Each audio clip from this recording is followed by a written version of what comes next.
It's a pleasure to see everybody back. I hope everyone had a refreshing Bein Hazmanim. Elul. So Elul is a Zman, the tactic of the Yetzer Hara during Elul, one of the many tactics for the Melech Zoken Uksio. Yetzer Hara is the Melech Zoken Uksio, is Vaser Satan Milfanenu Umiachareinu. Why is the Yetzer Hara called the Melech Zoken Uksio? Just like a shoemaker is called a shoemaker and a troublemaker is called a troublemaker because one makes shoes and one makes trouble. So too, the Yetzer Hara is a fool because it makes people fools in one way or another. And the way he does it, for Aser Satan and for an enemy Acharenu, is to, for example, it gets a person inclined to stay up late. You stay up late, hard to wake up for minyan. You stay up late, hard to be able to concentrate learning. Not to say don't learn, don't daven with a minyan. Oh no! Chas v'sholem. Then turn and stay up late, etc. It's a problem. Or another derech. Remove the Satan from in front of us and in back of us is, will you lend me money? Of course I'll lend you money. It's a mitzvah. And then if the person doesn't pay it back at all or is late in paying it back, the person says, oh, I wish, I regret I never gave him that money. Or a person gets up to go early in the morning to minyan and he's on his way. Nothing is going to stop him from davening at the nets or wherever else he's going to daven. The weather, the this, the that. What happens? He gets sick and he attributes it to getting up in the morning for minyan. Oh, I wish I never. I don't like, God forbid, a person who has problems. He doesn't like having those difficulties. But never regret. Never formulate it that way. There are four different parts of tshuva for Averis, and one of them is charota. Besides Azidus Achet, Kabbalah Lahaba, and Vidu is charota. Well, this charota for a mitzvah. Torah Rishonos. I wish I never. I'm sorry I did. Don't do that.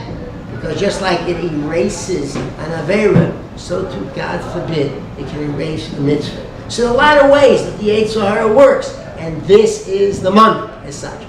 Now, in dealing with the month of Elul, it's true.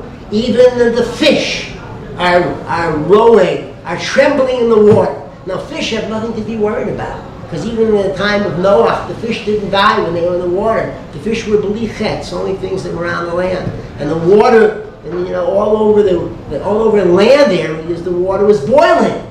But not over the other areas which made up most of the world, as far as the water mass. So for the fish lived. So now, what do they have to be worried about? Why should the Malachim be worried? Okay, fine. We understand when it comes to din, there's reason to be concerned. But what Moshe Feinstein says, in a beautiful way, he says, Odif, when it's best, if you're going to deal with the month of Elul and preparation for Rosh Hashanah, if we want to prepare, we should emphasize the fact of the Chesed Hashem. That why are we so interested in serving Hashem? Not because we're afraid of the consequences, but on the contrary, Hashem is so good to us, and all the time. He gives us the courage for everything. Therefore, we are going to serve Him 1,000%, and out of that, then that's it. And he says, interesting, Elul, Umol, Hashem Lekecha, Es Levavcha, the Es Levav Zarecha, also Reb Moshe. That Elul, Es Levavcha, Aleph Lamed, Vav Lamed, Es Zarecha. Not only does a person have to be concerned about himself and doing tshuva, but he has to do everything possible if he's going to get the most out of this to see that his children do it too. And that's with all of our mitzvahs. Whatever's involved, whatever it takes, we have to do in order to get across to our children. Now, since we're talking about children, I want to go back to Parshas Re'eh. So we've spoken about it before, but it's just such a beautiful idea.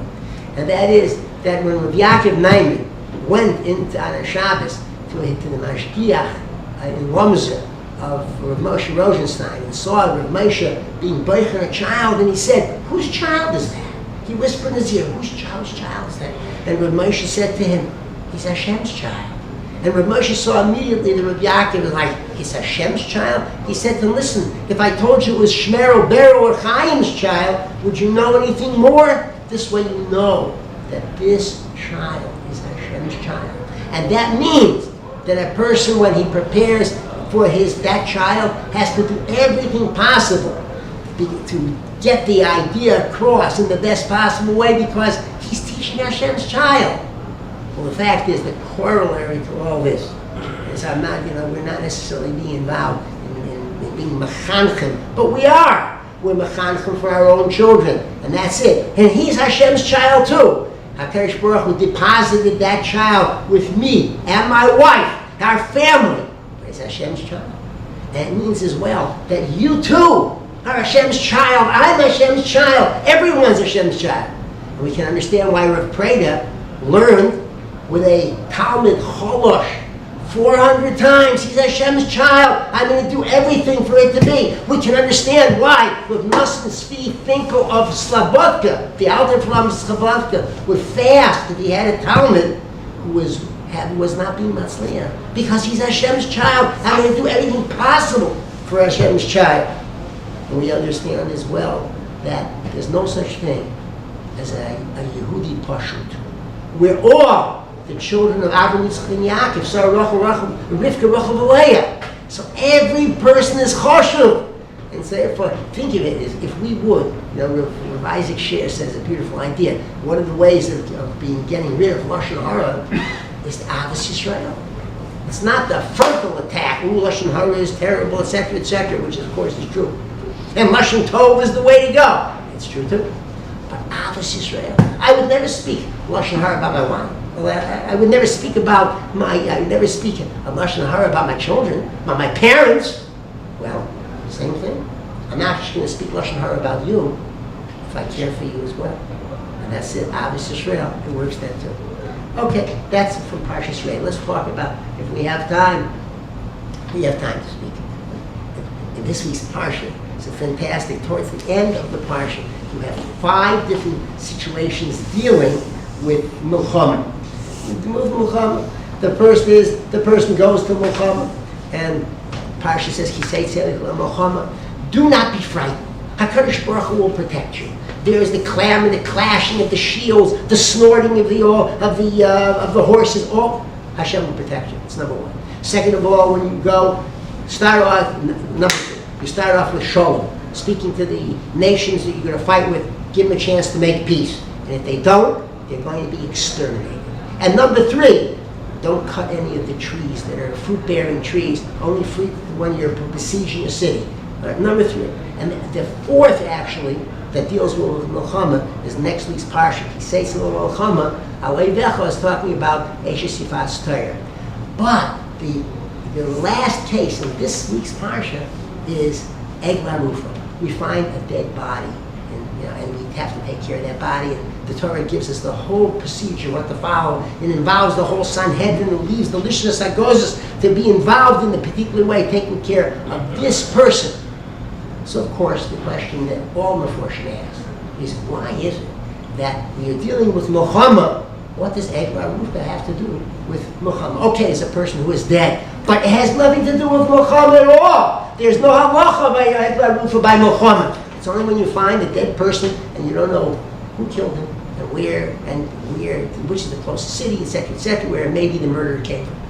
Idea is this. Says the Kilas Yitzchak and other Meforshim, that we bedav to put Egla Arufa in the midst of this halacha, which you would figure, finish with the Milchama and then put an Egla Arufa. Why is it before the case of next week's Parsha of Yifas Torah? It doesn't belong here. Why? So therefore, what's the point?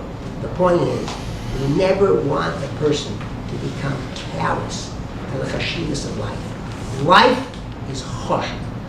Every person is an olim molech. If God forbid a person has to go to war and do what it takes in war, okay, that's the fact. Mechamas mitzvah, mechamas rishus, but that's it. But any other thing, we have to be very, very careful. And that's why, for example, when we deal with the Ir Nidachas, HaKadosh Baruch Hu says, I am going to give you mercy, because even though you have to have mass execution of people in that city, I'm not going to cause you to become a Russia by what you do. It's true that Adam Nifel could be Pulosa. It's true that the Chitzonius is Poil and the Pneumius. All these things are true. But HaKadosh Baruch Hu tells you about Yerni Chadachas, I will keep you from being a person who's going to have to lack a feeling of compassion. I'll always help you keep that compassion. Because as the Rambam says, that Hakol Lefi Rov HaMaisa.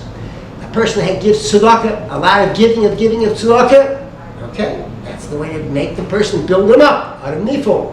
The same thing, take a person who's a tzaddik, and God forbid give him things to do that are involved with rishus, he gets affected too.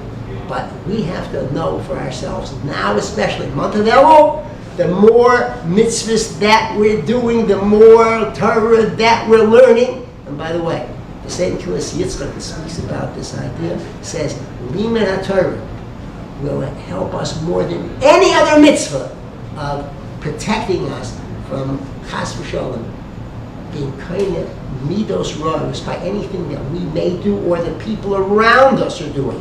Because remember this, there's a seepage, unfortunately, even if we're in the base medrash, even if we're living in the beautiful communities that we do. There are things that happen. These chitzel tzach. We are affected by the outside world. And a person thinks that, oh, not I? Look again. Consider it again. So, Yis Hashem, live it out Torah, and be involved in the mitzvahs that we do. What a wonderful opportunity to prepare for Elul, for Rosh Hashanah, and Kippur, and all that. Happy Shabbos.